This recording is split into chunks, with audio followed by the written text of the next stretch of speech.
Friends, నేను ఇప్పుడు వంకాయకి నా స్టైల్లో ఒక వంకాయ కూర చేద్దాం అనుకుంటున్నాను. దానికి కావాల్సిన ముందు దానికి గ్రేవీకి ఏం కావాలో చెప్పాను, అది చేస్తాను ముందు. తర్వాత అవన్నీ అది ముందు టమాటో ఇలా ప్యూరీ చేసి పెట్టుకున్నా. అందులో పసుపు, కొంచెం పసుపు వేసి ఉంచాను. ఈ టమాటో ఇలా నల్లగా ఉంది ఏంటి అనుకుంటున్నారు. ఇందులో కొత్తిమీర కూడా వేసి గ్రైండ్ చేస్తాను, బాగా పడుతుంది. తర్వాత కొంచెం పుట్నాల పప్పు, కొంచెం వేరుశనగపప్పు వేయించినవి, ధనియాల పొడి, జీలకర్ర, కొంచెం ఎర్రకారం, చింతపండు, కొత్తిమీర, కొంచెం కొబ్బరి, కొంచెం ఉల్లిపాయ ముక్కలు, కొంచెం వెల్లుల్లి, అల్లం, కొంచెం నువ్వుపప్పు. ఇంతనే వేసేది.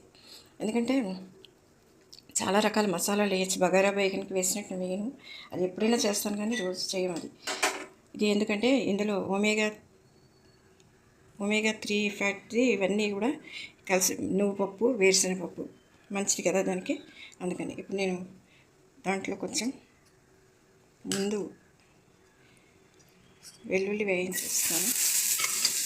వెల్లుల్లితో పాటు నువ్వులు కూడా వేయించేస్తాను. వెల్లుల్లి,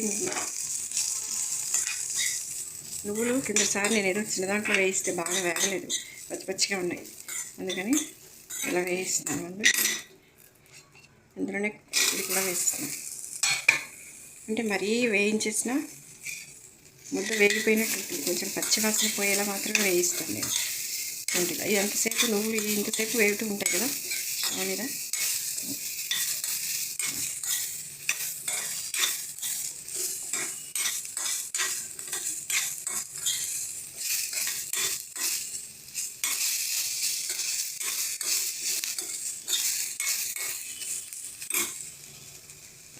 నూనె కావాలంటే వేయించి నేను వేయలేదు. నూనె ఇది నెయ్యి వాడాయి, అంతకుముందు నెయ్యి వేసాను.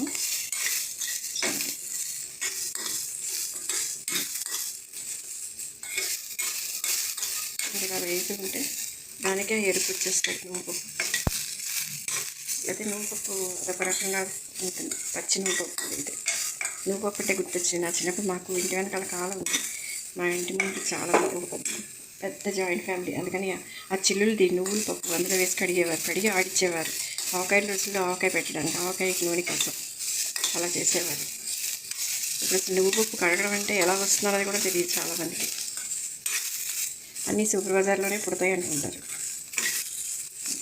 అది వేసాక కొంచెం కొబ్బరి కూడా వేస్తాను. అంటే ఇవి మూడే వేయించేది. నేను మిగిలినవన్నీ అలా వేసి వేడికి వేయించేసి కొంచెం వేగాక ఇవన్నీ కలిపి చాలా మెత్తగా గ్రైండ్ చేసేసుకుని